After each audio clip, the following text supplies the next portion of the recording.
Well, hello and welcome, everybody. This is our 53rd episode when it comes to our podcasts, where we interview scholars in various fields, but we try to focus in on philosophy and theology. And we have really fun conversations with them, asking them questions and getting some responses that help us through thinking about the Christian life, specifically as it pertains to apologetics and Christian living. So with me today, I have a very good and dear friend, Dr. Doug Geivett. How you doing, Doug? Doing great. Thank you for inviting me today. No problem. Thanks for agreeing. You're traveling. You are professor emeritus now. You're retired. So you're on the road, and you agreed to this as you're moving around. So, thank you a lot. Yeah, I'm Um, glad to be here.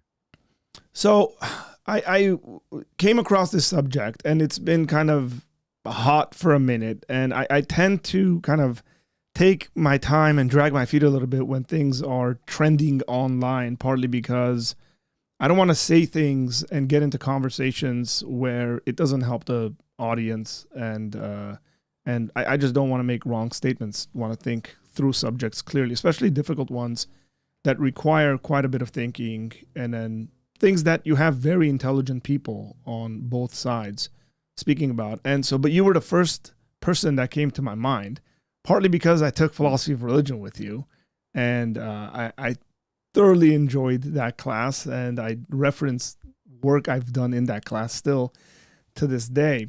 And the other reason that I thought about you is because you got a master's degree in philosophy from Gonzaga University, and that's a Catholic Jesuit university. And this involves some Catholic That's true. thought. This conversation involves some Catholic thought. So I want to jump into it. I've sent you some stuff. I don't know how much of it you were able to kind of read and look at in regards to the online discussions, but you're also familiar with this discussion of whether Christians and Muslims worship the same God. But I want to Yes. approach it a bit differently here. Usually when this conversation gets going, especially within Christian circles, immediately the conversation starts going from a theological perspective. I want to backtrack a little bit and deal with some philosophy, and if there's some things you can say about that, and then we'll move into the theology of it, and then maybe we can comment on your own kind of solution and how you think about this subject, if that's okay. Okay, that sounds good. Okay. Sure. So the question, I don't know, what is your opinion? What do you think about the question itself? Do Christians and Muslims worship the same God? Because that has certain connotations here, like how you define God, how you define the word worship. Is it a correct question in the first place? Like, give me your thoughts on that a little bit. Yeah, well, that is the form that the question normally takes in popular discourse today, but even among intellectuals discussing the issues, so the question is framed. And I think um, can be helpful initially, but it can also be difficult to really address people's concerns without thinking of other things that might be related to the question but are actually different. You're right that we would need to be clear about the terms of the question. So if the question is, do Christians worship the same God as Muslims and vice versa, then we need to understand our terms. Who is God in the framework of this question? What do Christians believe about God? What do Muslims believe about God? And what is the nature of worship as each conceives of that concept and that practice, that terminology? I do think, though, that we have to distinguish this question from questions in the neighborhood. So, another question would be, do Christians and Muslims believe in the same God? Or here's another question: do Christians and Muslims believe the same things about God? Now, clearly, both are monotheists. both believe that there is one God, that God is one. This is true of Jews as well, and I think our discussion will lead to a comparison of that version of monotheism. But right away, having said that, there are Muslims who, and officially this would be the Muslim position, who would say that Christianity is not actually a monotheistic faith because it is Trinitarian. And Christians believe that God is three persons, though one substance or one individual, that one individual being that also exists as three persons. So for them, it looks like it would be contradictory to claim that God is one and yet three persons, Father, Son, and Holy Spirit. They deny that. So another related question in the neighborhood of our original question about worship is whether Christians are the only ones asking this question and thinking about this question, or whether Muslims also are thinking about this question and whether they would agree with what some Christians say. Those, for example, who say that indeed Christians and Muslims do worship the same God. I would imagine that many Muslims would be offended by that decision because they find Christian doctrine of God abhorrent, even incoherent. Yeah, that's interesting because it really depends how we're asking and how we're approaching the question. Like if you were to ask a Muslim whether we worship the same God, and in some ways they would say yes, in the sense that as it was revealed to the prophets, including Jesus, but not the way Christianity conceptualizes God now. So they kind of rephrase it to say yes, but not in the current setting. And so therefore they would deny it in that sense. But let's before we get You mean there. the Muslim view? You're Go ahead. saying this about the Muslim view of Correct. the That's the way Christian they would come conception of God. about it with us. Mm-hmm. Except that it can easily be established that Christianity at its inception was Trinitarian in its orientation. That's not a modern development That's right. or a novelty in the Christian tradition. Yeah, absolutely. So in my thinking about this, it seems like, and I've just jotted these down. It might not be an exclusive list. This involves the philosophy of religion very clearly. It involves the philosophy of language. I'm not sure how much work you've done in the philosophy of language, but it involves metaphysics and metaphysical claims about entities, and then our knowledge of these things. So it involves definitely epistemology. Can we, when we do the philosophy of religion and we talk about God, for example, one of the things I thought about is when the Kalam cosmological argument that regularly gets used by Christians was developed within an Islamic school. And what they meant about God in a very general sense, and what we mean about God, the conclusion we come to when we think about the Kalam, seems to be equal, if we can think about it like that. It's the same sort of thing we're talking about. Is that not the case? Well, that's interesting. Well, I would say, first of all, the argument was designated using technology by William Craig. Uh, Okay. So we're having some technical issues, so we're gonna have Doug call back right now.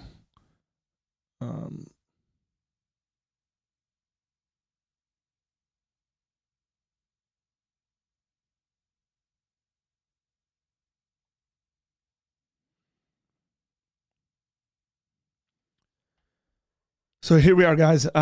He's agreed to do this as he's on the road. He's not on home, so we're gonna give this a go, and hopefully the internet doesn't bug us too much on this.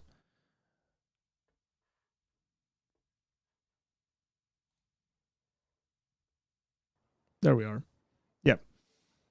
So I was mentioning that the terminology designating this particular form of cosmological argument for God's existence goes back to William Lane Craig, one of my colleagues and an active philosopher today in the Christian tradition. And he wrote a dissertation on the cosmological argument focused on the Kalam cosmological argument, having studied this argument in its unique form in the tradition of Kalam, which is like natural theology among Muslim intellectuals. And it's a historic argument, it's not a recent argument. And so it was natural to credit that tradition with the argument, and so was designated by him the Kalam argument. I think a lot of people don't realize that's how that happened. I don't know that it was called that in the Islamic tradition itself. Years ago, I was visiting with a number of colleagues when I was teaching at another university in the Midwest in Chicago, and we were invited to go to the Muslim training center in Chicago and meet Muhammad Ali. And while we were there, we also were treated to a lecture on basically Kalam theology, natural theology. And I got into a very interesting discussion with one of the leaders there. I believe it was the individual who gave the lecture, and asked him about his assessment of that particular argument. And he was agreed in his conception of the argument. And I said, well, that's something we have in common, because I believe there's a version or a variant of that argument that is sound, and I accept that argument and actually have used it in dialogue with people who do not believe in God at all.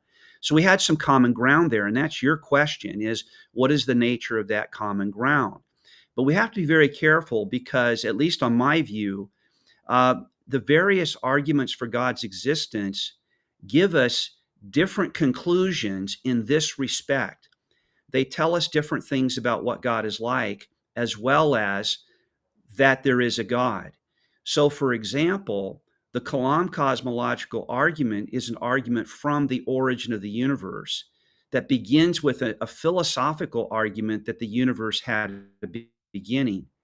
Now, as it happens, subsequent to the development of modern science and the emergence of cosmology and astrophysics, there is empirical support for this claim as well. But in the early Kalam tradition, we didn't have the science of cosmology that we have today. So they relied on a philosophical argument that the universe had a beginning. Even Thomas Aquinas was familiar with this argument, and though he didn't accept it, he accepted the conclusion on biblical grounds that the universe had a beginning, and he has a different version of cosmological argument for the existence of God, one that is based on the contingency of the universe rather than its origin. So he allowed that even if the universe did not have a beginning, then it would still require God as its creator, because it is a contingent rather than a necessary thing. And you need a necessary being in order for any contingent being to actually exist, because it is dependent on something else for its existence. And you wouldn't have an infinite series of contingent beings in order to account for any particular contingent being. You'd have to ultimately have some necessary being. So that Thomas, and in the history of philosophy, this argument was continued to be held firmly by a number of intellectuals, and still is by many today. I find it to be compelling myself. So notice, Arthur, what this means is that someone like I might think that there are two ways you could argue for the existence of God as the cause of the universe. One assumes, or first argues, that the universe had a beginning, and says that if it had a beginning, it must have had a cause, and that cause must be a personal agent of sufficient power and intelligence to do that, to bring a universe into existence out of nothing and account for what some call the Big Bang singularity. But I also believe that the universe is contingent and is what it had a beginning. If it had a beginning, it's contingent. If it has always existed, then it's still contingent. And so there's another argument for God's existence. And we might find out, if that's the only argument we had to go on, that it made sense to believe that God caused the universe to begin to exist on further reflection or on biblical revelation or something like that without the benefit of a Kalam argument. So these arguments give us, these two arguments give us one conclusion of the same sort, but maybe they tell us different things. The Kalam argument tells us that God caused the universe to begin to exist. And the contingency argument tells us that God caused the universe to exist, even if it has always Yeah. existed, but it might actually have begun to exist. So the arguments don't settle certain questions. They might settle a general question about whether there is a necessary being that caused the universe to exist and would have the right sort of power and intelligence to do that. But there would be many other things to learn, to find out about God that these arguments do not tell us. Yeah, so they And give us that's a why general parameter. They give us a general parameter they to give think us about this being I God. believe they give us a starting point in what I like to call brute theism. Mm. Brute theism, the way I use the terminology myself, is a theism that is contrasted with the theisms of revelational monotheisms. So it's only conceptually in contrast to those because these arguments don't tell us that this being acts supernaturally in the world today. They don't tell us that this being produced a revelation, whether it's in the form of the Hebrew Bible or the Christian Bible or the Muslim Quran. Uh, but these are possibilities given the general lineaments of the theism that you can work out based on these two arguments.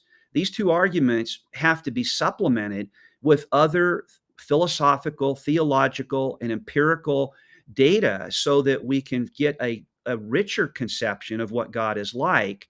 And down the road, it may be that some theists who accept these two arguments will disagree with each other about God's nature because of other evidence that is added to the evidence of contingency or uh, the beginning of the universe argument. So these sorts of arguments don't really get us to a place where we say two religions, say Christianity and Islam in this sense, worship the Yes, same being. Just because it's a correct. That's starting my point. view. Okay. Yeah. Now, look, if the arguments both go on to include considerations of the possible singularity of this being or plurality of this being, so that it closes the question whether God is one God or could be multiple gods, as in polytheism, then that helps as well. And if it turns out, as I believe, that both arguments, um, after full consideration of the relevant data, lead us to a single creator of the universe rather than a committee, let's say, of gods, lesser gods who compete with each other in some way for power in the universe, then that's something more that they have in common, and that would be monotheistic. But monotheisms can differ dramatically from each other in other respects. And so, if all you're thinking about is, and if all you believe about God is what you can get from those two arguments, then you're going to be in agreement with people who agree with you on that evidence alone about what God is like. But it's a rather truncated view of God. I mean, there's a lot more to what God is like. And even these arguments would probably tend to imply to most people that there's much else that might be known about God, but would need to be known some other way. And so you'd be in the dark about God's nature to a considerable degree, even if you believe that God existed just on this evidence that much in common with someone else. So two people who believe that about God and only that about God, because that's the evidence they consider sort of exhaustive on the question, would indeed believe in the same being. But if after further reflection, whether on the basis of other evidence or biblical revelation or Quranic revelation, let's just say, you came to believe other things about God and thought those things to be essential to God's nature, then there's more room to be in disagreement about what God is like, and therefore believe different things about the God who created the universe, and therefore not believe in the same God in the richer sense. Yeah. So what this leads us to, I think, is the distinction you gave in the beginning was a distinction between the word worship, which you used a certain way. Yes. Another one between whether Christians and Muslims believe in the same God. And then the third one I really liked, where you spoke about whether believing the same things about God, where we're using God as this designator, and then we're going to focus on the descriptives we give to God about those subjects. How does all of this Yes. kind of go into a conversation about like the philosophy of language and saying, you know what, maybe we're talking past each other, maybe we're not, like we need to be more clear about the words we use. Maybe we should refrain from using words Yeah. like Well, adore I or don't think worship. I didn't catch that last That part. I'm maybe sorry. we should refrain from using certain words, like because sometimes people use the word worship, specifically in Vatican II, they use the word adore. They say that Muslims, these Mhm. profess to hold the faith of Abraham, and together with us, they adore the one merciful God, mankind's judge in the last day. So Yeah. adoration has a certain kind of Okay, so let's say that. go ahead. Right. Let's just take that description of God. Uh, this is the God of Abraham, right? So these are Abrahamic faiths, and Judaism, Christianity, and Islam are all regarded in some sense as Abrahamic. So we need to consider that and ask if that's sufficient for having belief in the same God or worship the same God. And then notice what the statement there that you read says about God, that God is a righteous judge and is, well, that's all fine, but there still is a lot more said about what God is that might be essential to God's being, according to these three traditions. And if they part company with respect to what properties God essentially has in order to be, and they agree on those things, then it's more difficult to be sure that I think it's very difficult to claim that then they must worship the same God. I mean, after all, various entities may actually have the same properties. Human beings, right, have similar properties that make them human. And you and I have some properties in common that make us the sort of thing that we are, human beings. Those are essential to being human. If we didn't have those properties, we wouldn't be human. But then there are other properties that we each have that differentiate us. And these are obvious to people watching this video, right? Just looking at us, they can see these differences in our physical properties. But these properties go deeper than just the physical as well. It's our personal histories, our mental lives, things that we believe probably differ in certain respects.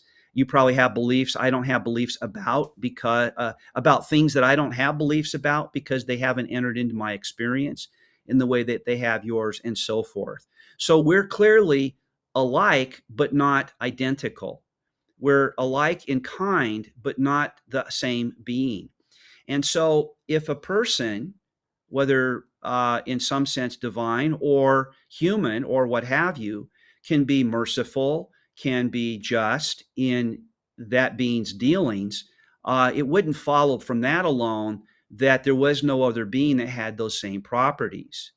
Now, obviously, the Muslim who believes that about God and the Christian who believes that about God believe that these are somehow essential to God's nature.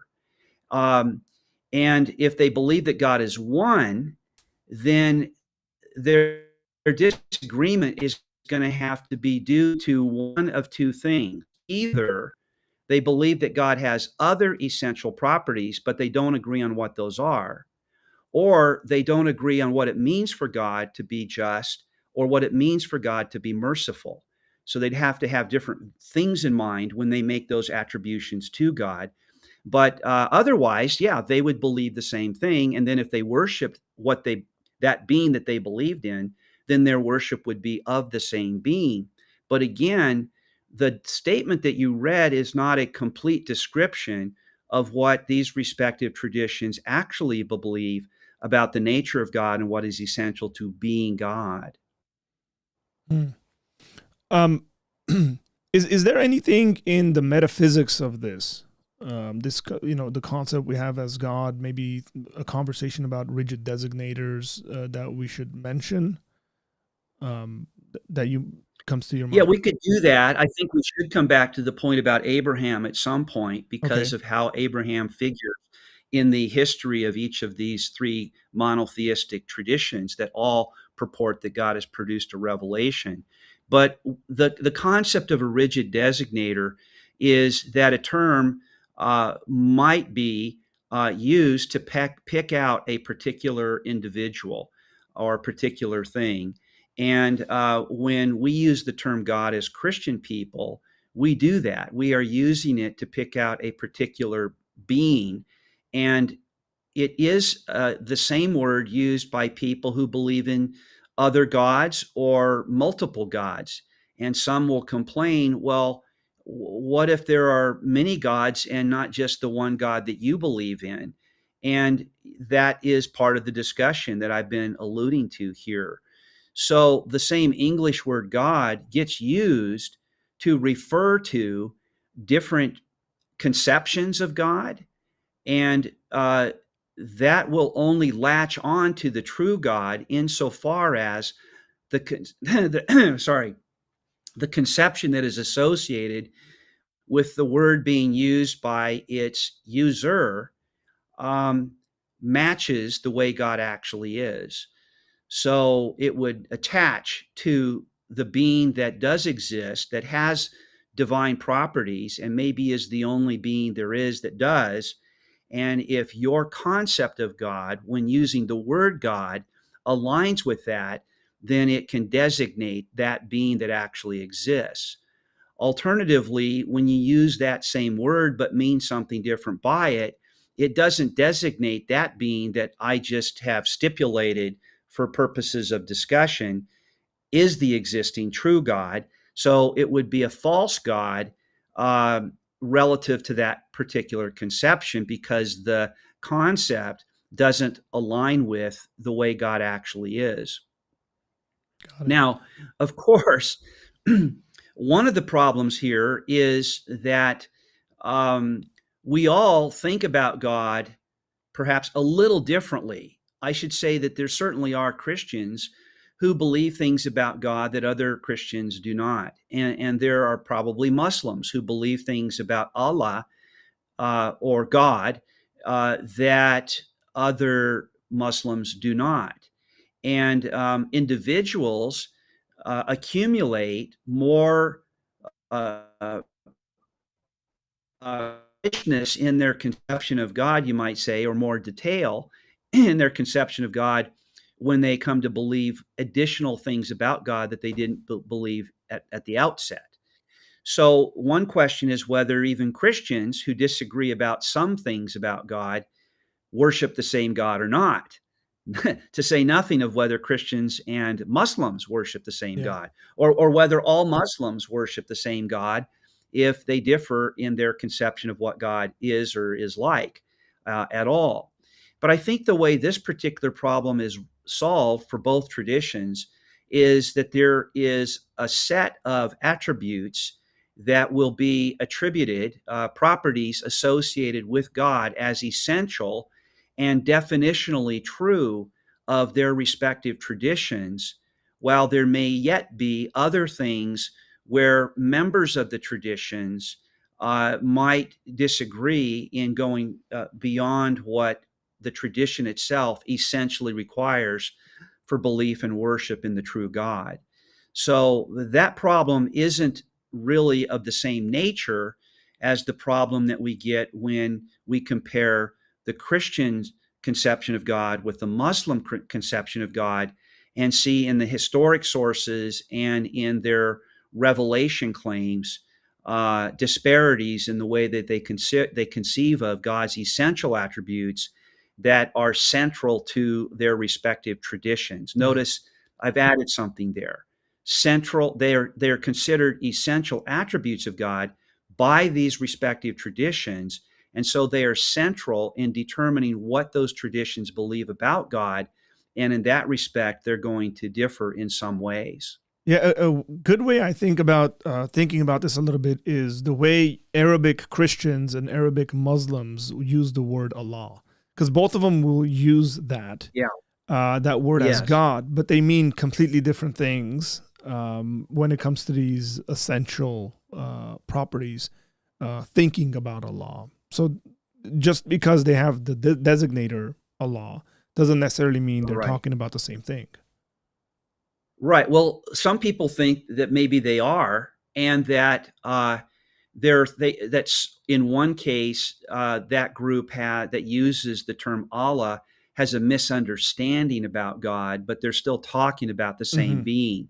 So if there's a member of the household where you live whose name is Tom, everybody in the household and people that are acquainted with the family will use that name Tom to pick out that person, but they might have incompatible beliefs, some incompatible beliefs about Tom, but they're still using this name Tom to refer to the same person.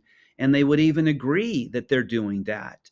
It's just that they would say they might disagree about whether Tom has a particular hobby or not, or is a certain age or not, or any number of things that might be true about Tom that one person would believe and another person would disbelieve, though they are referring to the same person. So you see how this could get a little Yes, well, this complicated. falls into the category of In believing. principle, you might think that could be true in the use of the word God or Allah or whatever Yeah. term you have for picking out that entity. Yeah, so this falls into the category of believing things about this other thing, Yes. right?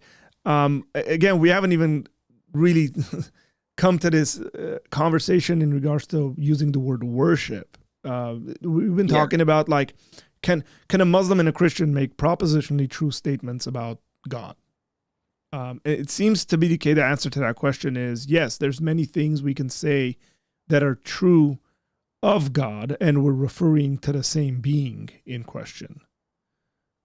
But this conversation definitely goes beyond that. So okay, let's take it there and spend some time thinking about this. We'll come back to this conversation about Abraham that you mentioned, and I want you Mhm. to speak about that. Oh, now you mean. Well, Yeah.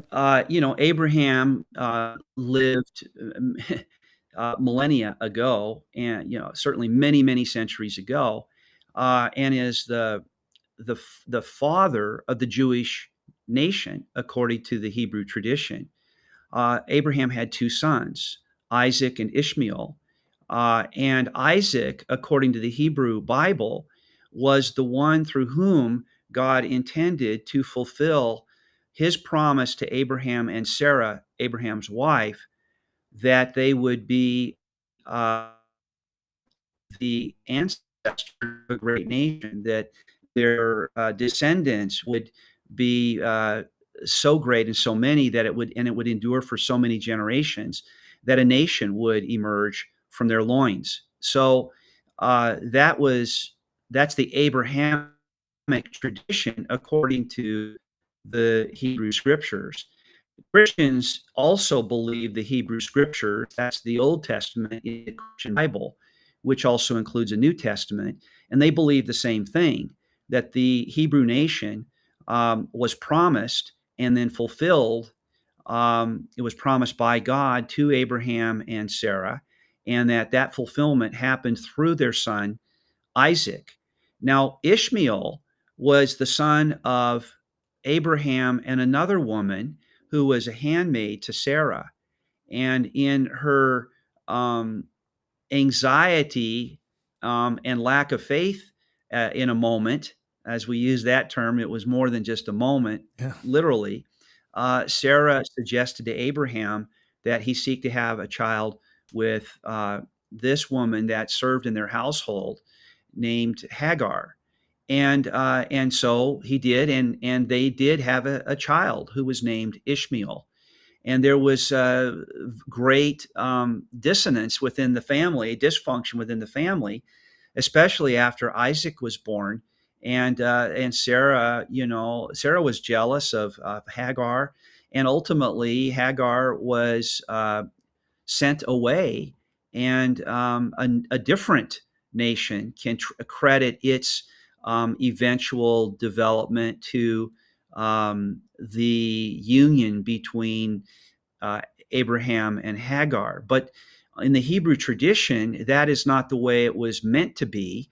And so the people of God, the true nation of God, the Israelites, come from Abraham through Isaac, and the promise was given both to Abraham and to Sarah. Now, the Muslim tradition will tell this, given the account a little differently, and see that through Ishmael, they received the fulfillment of a promise that they believed was given to Abraham. But that is not recorded in the same way in the Hebrew Bible. So we have a disparity already, even in the way that Abraham is thought, that the promise to Abraham in producing a nation that would be God's own people was actually produced. In the Hebrew Christian tradition or the Judeo Christian tradition, that would be through not just Abraham, but through Abraham and Sarah, who both received the promise. It was to them both. And their descendants are viewed then as the unique people of God in the sense described in the Bible. So the discrepancy is not fully disguised just by noting that all three of these monotheistic traditions, Judaism, Christianity, and Islam, have Abraham as the father of a tradition that was inaugurated through the fulfillment of a divine promise, because that fulfillment is understood one way in two of these and in a different way in the other. Yeah, specifically. So again, I hope people caught on to that because the promise there when the Lord shows up by the trees of Mamre and then speaks to Abraham, the conversations between Abraham and Sarah and God, it is that couple that's selected and not just Abraham. Abraham's not just the guy, and then it's he's not producing children just by himself. And so Right. So this becomes interesting because even a reference, a designator like, hey, we believe in Abraham, is going to lead to questions of what do you believe about Abraham? Like, what are these things that you're attributing to this person, Abraham? And are we talking about the same Abraham or not? Which leads us to the same conversation about God in this situation. Right. Right. And Abraham is the father of two nations, really, in their early Genesis, through his two sons, who grew up in separate, who led their adult lives in different parts of the world, and did not interact, nor did their descendants, their immediate descendants, interact until sometime later. So it's not that one is the truth. Isaac is the son of Abraham, and the other is a fiction. No, Ishmael also was a son of Abraham. So that adds a complexity there and a number of historical contingencies as well that, of course, divide Muslims and Jews historically, if Muslims are the true descendants of Ishmael, even though Islam is a later developing religious tradition than Judaism is. It's a later developing religious tradition than even Christianity is. Although in the Islamic tradition, of course, what I mean by that is that Muhammad, who is the great prophet of Allah, and is the means by which Allah produced revelation in the form of the Quran, in the form of dictation, actually, Mm. to Muhammad. That came many centuries later than even the life of Christ, to say nothing of the whole ancient history of ancient Israel leading up to Christ. Um, Even the Hebrew Bible was completed 400 years before Christ, and is itself a record of centuries of development long before Christ was born. And Muhammad came much later than that, even. So uh, that's an issue that has to be, but that does not mean that Muslims are not connected genetically, let's say, or ethnically to Abraham through Ishmael as descendants. It just means that the religious framework of Islam was a later development that is attributed to Muhammad's agency as Allah's prophet. Yeah. Um, so what do you personally do with this claim? And so for the next remainder of our conversation, I want to speak about what you do with it, and then maybe I want to talk about the motivation behind a, this section of Vatican II or documents like this, Yeah. specifically from Christian perspectives, and then why we don't see the same thing from a Muslim perspective, really. But let's Right. this comment that we worship the same God, and this could be applied beyond. Yeah. It's not just Islam. There's legitimate questions to be asked as whether modern Jewish people worship the same God as we do, and how they conceptualize God and how we conceptualize God. But so how do you kind of make sense of this conversation, or what can you say about it yourself? Well, I think you have to consider what worship means according to these respective traditions. And I consider that to be perhaps the most fundamental question. What is worship here? And the New Testament, well, Jesus himself, who was the incarnate Son of God, lived a sinless life, died an atoning death on behalf of sinful humanity, and was raised from the dead on the third day following his crucifixion, and then promised, commissioned his disciples, who were all Jewish at the time, and uh, said that they were to wait in Jerusalem for the Holy Spirit to come, who would then indwell all believers in response to their message. And then he taught that when we worship God, we need to worship him in spirit and in truth. And he was a great revealer of truth about God, so that you could worship God more adequately and more truthfully. And so to worship God uh, in the Christian tradition means to worship God as Jesus understood God to be, which included his own divine sonship in the Trinity. In John 14:1, we have this very interesting verse where Jesus says to his disciples and others, I believe, who are standing by, "You believe in God, believe also in me." And what Jesus meant by belief there is not merely propositional assent, that you accept this proposition that God exists to be true, and that's the end of it. No, for them, belief was more than just belief that a proposition is true. It is belief in God and wholly entrusting oneself to God, the supreme ruler of the universe, and of course, who has revealed many other things prior to the coming of Jesus Christ, because they have the Hebrew scriptures. Now, Jesus says, I'm here to tell you more about what God is like and to worship God in truth includes worshiping me. You believe in God, believe also in me. Later in the same chapter, only a few verses later, in verse 6, he has told his disciples that he is leaving their presence. He's anticipating his death, but also his resurrection. He says, "Go to prepare a place for you, that where I am, you may be also." And then he rather intriguingly slips in there, "And you know the way."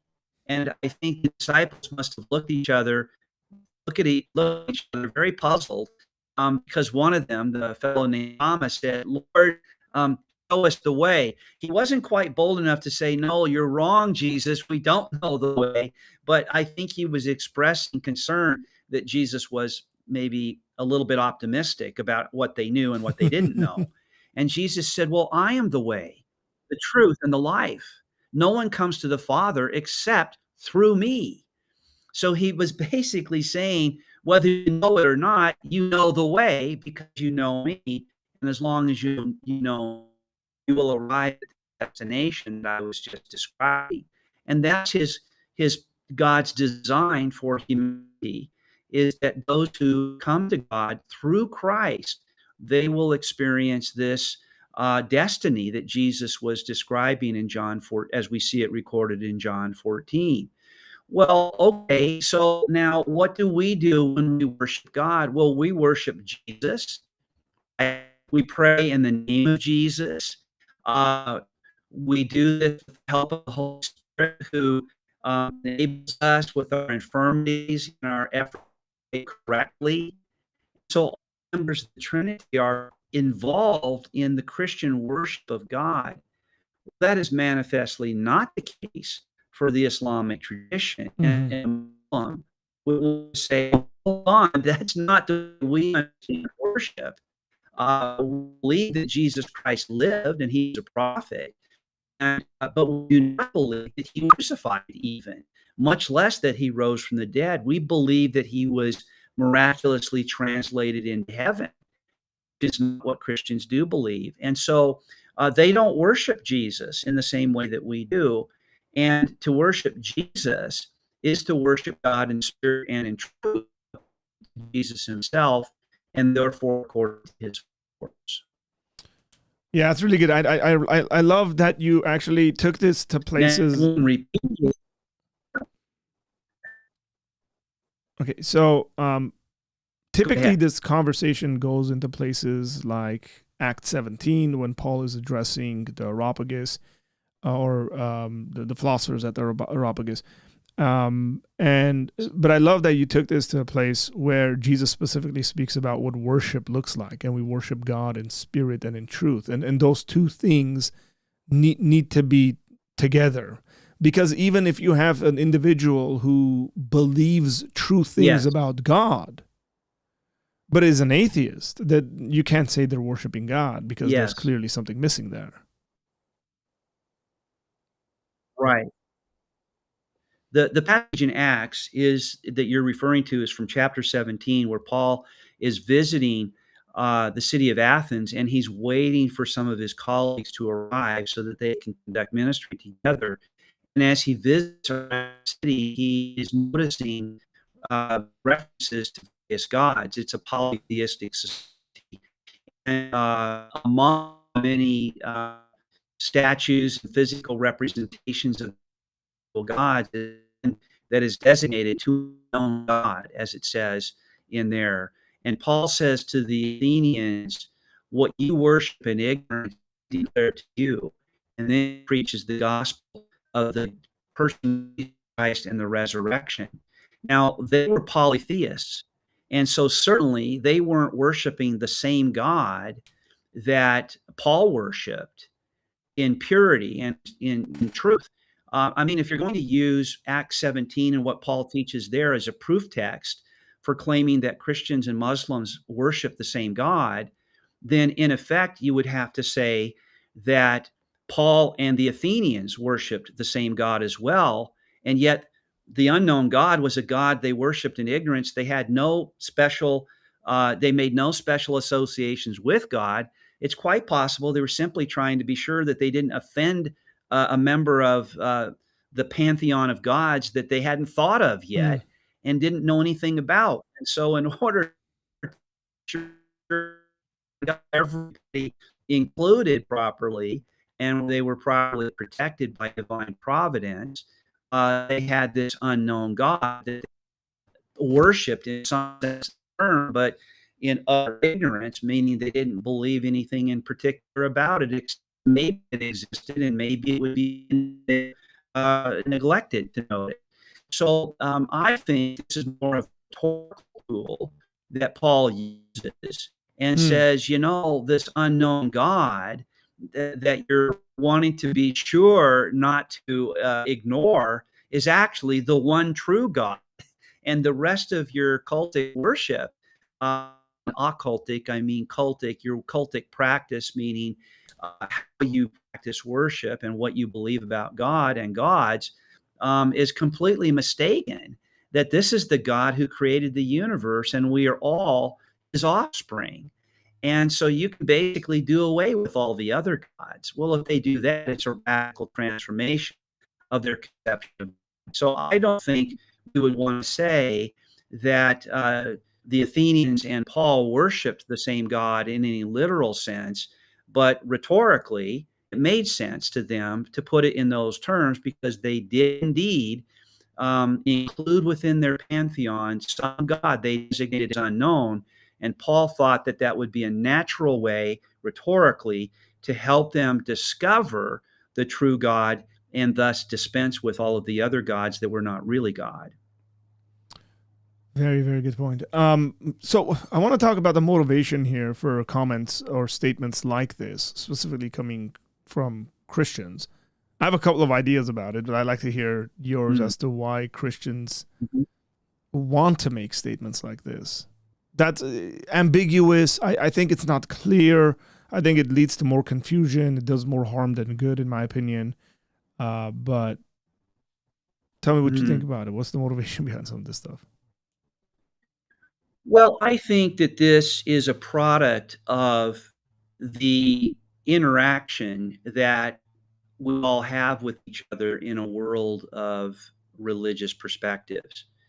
And because we have in common this belief that there is a single God who is the creator of the universe, and there are other things that we agree to say about God, though there are substantive disagreements as well. Um, and we want to minimize our conflict with each other so that we can have important dialogue about these things and be understood by each other and maybe help each other to a realization of the truth. It can seem pragmatically worthwhile and prudent for us to make our differences, to minimize our differences initially, and stress what we have in common so that we can come together on points of agreement and then move into the other areas where there's disagreement in a spirit of peace and reconciliation. I understand that impulse, but there's a lot more at stake here than just getting along with each other in the world in which we live. What is also at stake here, the proper worship of Hmm. God, our destiny, and how it is linked up with our relationship to God, which is tethered to our obedience to God, and worship is predominantly determined by what it means to be obedient to God. And that means different things to Muslims than it does to Christian people. So sooner or later, we're going to have to fess up to these real differences. And these differences are not trivial, they concern the destiny of human persons. All of humanity and its destiny is at stake here. And so we don't want to minimize the importance of these things that distinguish us from one another, um, because that could make a difference to whether or not we experience relationship with God. Certainly in the future, after we pass this earthly scene, but would want to worship God in spirit and in truth. So that a Muslim, he may not quote Jesus using that statement, probably agree that God is to be worshipped truly in the right spirit and in conformity to his will, but they're going to disagree about what that looks like and what that means. But I think if we all agree that that's critical and there's a lot at stake and that we don't want to be mistaken when we do that, then maybe we would have richer, more open dialogue with each other and sure, seek to persuade each other, but also be open to being mistaken and finding that out through whatever we might learn from someone else. But for the time being, as a Christian, the conclusion I've reached is that Jesus Christ represented God more adequately and more fully than any other religious tradition has, and stipulated that true worship, proper worship, correspond to that. And I would need to be persuaded that he was the Son of God in order to have a different view about this. I will presume that Christians who Christians also believe this about Jesus. Obviously, what Jesus himself insisted was true about God, which would stand in rather stark contrast to what Muhammad and Muslim leaders today believe about God in comparison with that. And again, this would lead So, into a so broader in conversation summary, too. you Go can ahead. see the impulse there is for the sake of dialogue. I'm sorry, I didn't go over you. No, no, I didn't finish hear your you thought. speaking there. Finish your Go ahead, thought, then Arthur. finish your thought. Oh, in other words, just so that we don't lose the thread here of your question, yeah, I can see the impulse to seek common ground for the sake of getting along with each other and moving beyond what we have in common into areas where we disagree and see if we could end up in the same place, not as traditions, but as individuals who might be persuaded one way or the other. And so we do, as Paul says in the New Testament, seek to persuade men and women so that they would be reconciled to God through faith in Jesus Christ. If we're mistaken about that, then others who have the truth, we hope, would in this with the same grace and measure of obedience to their God, seek to persuade in a gentle fashion those who do not yet believe. So that is our mission, I think, in the world. But it's not appropriate, I think, for us to just think that all that matters is what we have in common, and these things that differ in our respective traditions are minor. They have no eternal consequences, nor any implications for what's. I think that is mistaken, and I think that's plainly true according to our primary source for our tradition, which is the Bible, including the New Testament. Mm. And I was saying that then this extends as well to dialogue with other religions as well, regardless of their conception Of of God. course, yeah. I mean, that's a good question. There's a natural parallel question here is, well, what about well, not even other religions, but other worldviews that are not particularly religious, like naturalism, scientific naturalism. Mm-hmm. In the West, there's a huge percentage of people that are committed to scientific naturalism that denies the existence of God, believes that the material world is all that there is, matter and energy in some form or another, and worship is out of place unless it's admiration or awe regarding the existing natural world order that is indeed impressive. Now, that is not what we worship as Christians.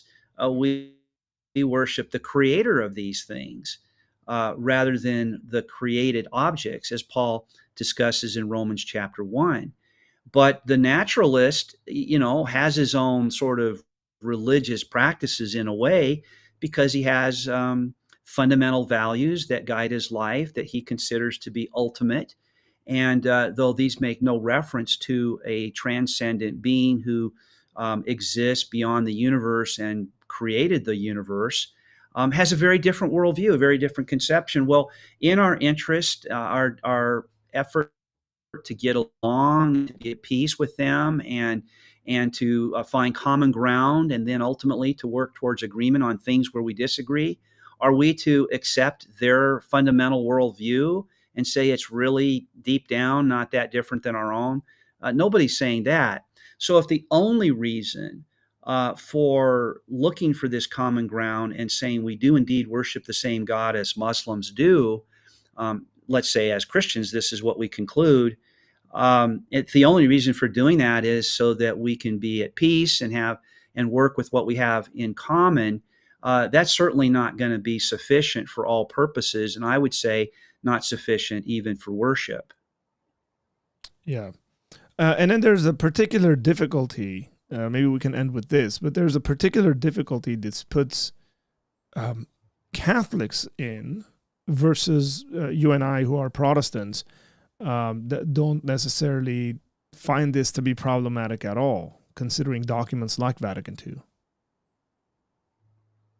Well, you're right in the sense that we don't, in our respective traditions, generally don't have official documents that represent what is taught to be handed down through the magisterium of a church, and therefore have infallible authority for our communions, like we find in the Roman Catholic tradition. And whether the Vatican II documents rise to that level of authority for all Catholics is a question for them to work out amongst themselves. But for those who think that it does, then of course they have to adjust what they believe to track with what these Vatican II documents teach. But like the Constitution of the United States, I imagine there's room for differences of interpretation of a document that was produced, in the middle of the last century.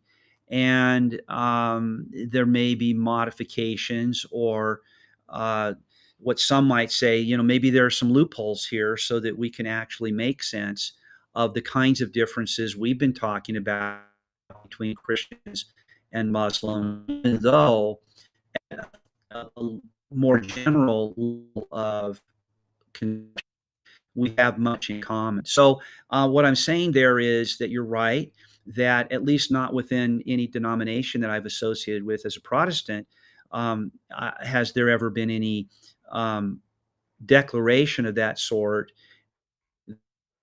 uh, challenge what I've been saying here about what the Christian view should be.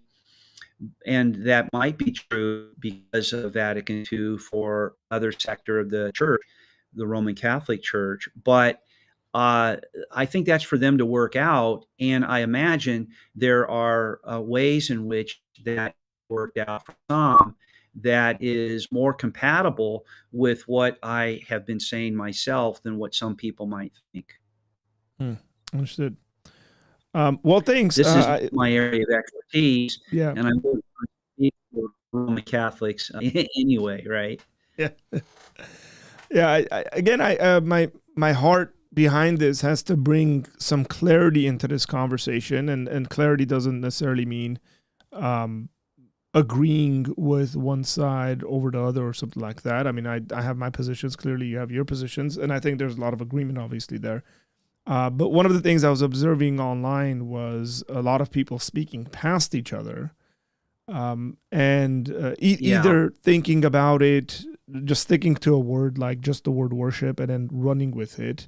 And then some people doing the philosophy stuff and saying, no, well, God as a designator, as a referent, could be the following things. And so, therefore, trying to, like you were saying, interpret the document to keep Christian exclusivism, but still be open right. to the dialogue and certain claims that Muslims are making. In some sense, yeah.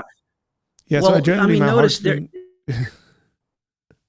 go for it. Yeah, I hear that. That. I recognize that there's disagreement about this, and I'm only giving a point of view and offering the reasons that I have. Some of the reasons that we've had time for here today for view.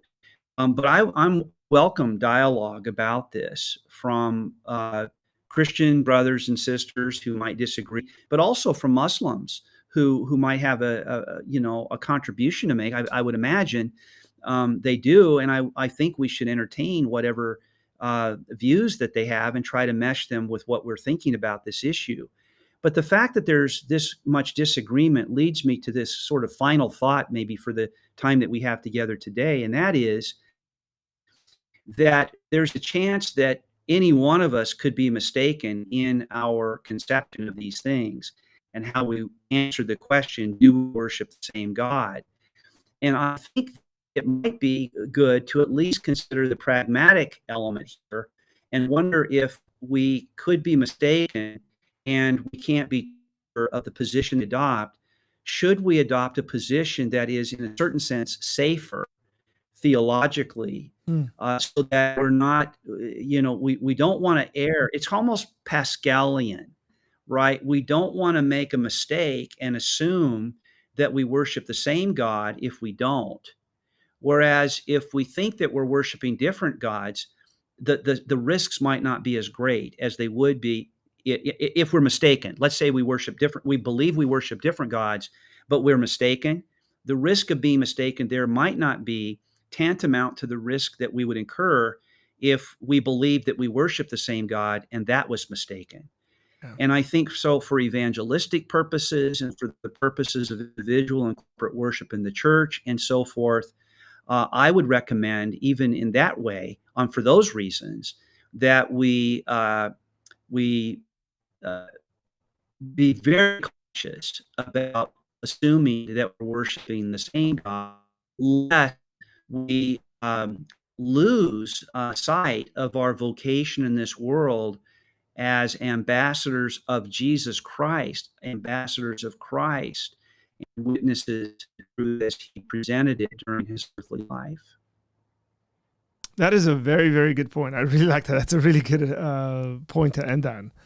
And then not forgetting what our vocation is as Christians, and not forgetting that we are called to, in many ways, evangelize the world and disciple the world.